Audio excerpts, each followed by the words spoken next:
we need like a complete revamp of the system. نہیں democracy پہلی بات یہ کہ پہلے دن سے آئی نہیں. 1947 سے میں نے ابھی ریسنٹلی کوڈ بھی کیا ہے, 47 سے 58 کے درمیان 10 سال کے عرصے میں پاکستان میں 8 وزیر اعظم آئے, 8 prime ministers with in a span of 10 years, جو کہ 2 ہونے چاہیے تھے. اس کے بعد میں اوور آل اگر دیکھا جائے 70 سال میں پاکستان میں کوئی ایسا شریف آدمی نہیں آیا 75 ایئرز میں جس نے 5 سال کا ٹینیور پورا کیا ہو. ٹھیک ہے, اسی لیے کوئی بھی اہل نہیں تھا کہ وہ اپنے آفس میں ٹائم پورا کر دے. تو ایک کلرک کی نوکری پاکستان میں زیادہ جاب سیکیورٹی لے کے آتی ہے, وزیر اعظم کی نہیں.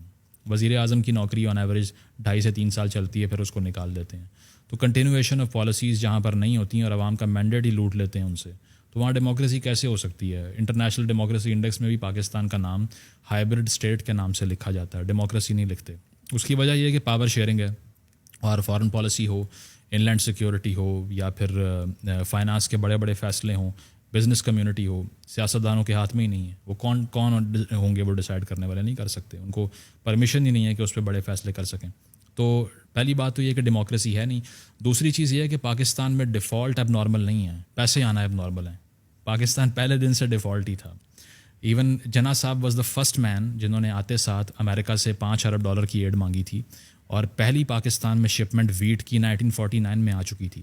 دوسرے سال سے پاکستان نے بھیک مانگنے کا آغاز کر دیا تھا. ٹھیک ہے, اور اس کے بعد میں ساری کی ساری انرجی ریاست کی امریکہ سے پیسے لینے کے چکر میں تھی. انہوں نے کہا کہ ہم رشیا کے اگینسٹ الائنس سائن کر دیتے ہیں, پیسے دے دیں ہمیں کسی طرح. ایوب خان نے بھی ساری انرجی جس پہ لگائیں, اور باہر سے پیسے آئے, وہ پیسے اکٹھے کیے, ہتھیار ڈیولپ کیے, انڈیا پہ مارچ کھول دیا. انگریزوں نے کہا کہ بھائی یہ کیا کر رہے ہو, ہم سے تو کہا تھا روس سے لڑنا ہے. تو یہ ہے کہ 65 وار میں ایک ڈاؤن فال ایسا شروع ہوا اس کے بعد سے کہ اس سے پہلے سو کال ڈیکیڈ آف ڈیولپمنٹ آپ کہتے ہیں کہ پاکستان بڑا امیر ہو رہا تھا. تو وہ باہر سے پیسے آ رہے تھے, کمانے تو آپ نے سیکھے ہی نہیں. انڈسٹری ساری کہاں تھی؟ ایسٹ پاکستان میں تھی. 71 میں وہ تو علیحدہ ہو گیا, پھر آپ کے پاس کیا بچا؟ کچھ بھی نہیں. تو بھٹو صاحب نے کہا اب باہر جاؤ, اب باہر جاؤ, مڈل ایسٹ میں نوکریاں کرو. ٹھیک ہے, وہاں جا کے سستی لیبر کرو اور پیسے بھیجو. آج تک وہی چل رہا ہے. تو ہم نے کبھی پیسے کمانا نہیں سیکھے, جنگوں سے فائدہ اٹھایا ہے. اس کی وجہ یہ ہے کہ ایک وار ڈریون کنٹری ہے. جیسے ہی افغانستان میں جنگ لگتی ہے, مٹھائیاں بڑھتی ہیں یہاں پہ کہ یا اللہ تیرا شکر ہے اب ڈالر آئیں گے. اب مسئلہ یہ ہے کہ امریکہ چلا گیا, تو ڈالر آنے کا کوئی طریقہ نہیں ہے. اور جب بھی پاکستان کی اکانومی میں بوم آیا, وہ باہر سے پیسہ آیا ہے, یہاں سے کچھ ڈیولپ نہیں کیا. سارا اکنامک انالیسس کرنے پاکستان کے 70 سال کا, یہی ملے گا آپ کو کہ ایوب صاحب پیسے لے رہے تھے امریکہ سے, اکانومی بہتر ہو گئی, ٹیمپرریلی ہوئی. ٹھیک ہے, وہ ختم ہوا 65 وار کے بعد. 71 میں پاکستان علیحدہ ہو گیا. 80s میں حالات شدید خراب تھے 78 تک. اس کے بعد میں روس نے حملہ کر دیا افغانستان پہ. پاکستان نے پھر خدا کا شکر ادا کیا, اور پھر ڈالر آنا شروع ہو گیا ضیاء الحق صاحب کے ٹائم پہ. پھر اکانومی تھوڑی بہتر ہوئی. پھر 98 میں ہم اسی ڈیفالٹ پہ کھڑے ہوئے تھے. $2.5 ارب اکاؤنٹ میں رہ گیا تھا. فارن کرنسی اکاؤنٹ سیز ہو چکے تھے. لاکر تک سیز کرنا چاہ رہی تھی گورنمنٹ, کچھ نہیں بچا تھا. ٹھیک ہے, اور پھر دوبارہ سے مشرف صاحب نے کو کیا. ٹھیک ہے, ہمارے اوپر ایمبارگوز لگ رہے تھے دنیا بھر سے, کیونکہ ہم نے نیوکلیئر ٹیسٹ کر لیا تھا.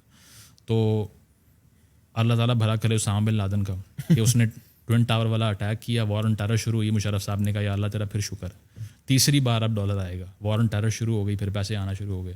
مشرف صاحب کو لوگوں نے کہا یار کتنا زبردست اکنامک مینیجر ہے. تو ہم نے کبھی پیسے کمانے پہلے دن سے نہیں سیکھے, ہم صرف پلاٹ خریدنے اور بیچنے آتے ہیں. ریئل اسٹیٹ ماڈل ہے آپ کا, اور وہ ایک ببل ہے. آپ نے پلاٹ خریدا میرے سے, تو پیسے میری جیب میں چلے گئے, اور میں نے جا کے اسی پیسے کا آپ سے ایک اور پلاٹ لے لیا جا کے. وہ پیسے ادھر ہی سرکولیٹ ہوئے جا رہے ہیں. ویلتھ کریشن کیا ہے؟ زیرو ہے. تو آپ وہ کر ہی نہیں سکے کام جو ہندوستان نے کر لیا. انہوں نے اپنی انڈسٹری ڈیولپ کی. یہاں پر سب سے سکسیزفل آدمی پاکستانی ڈریم پاکستانی کون سا ہے جو ریئل اسٹیٹ میں کوئی کام کر رہا ہے؟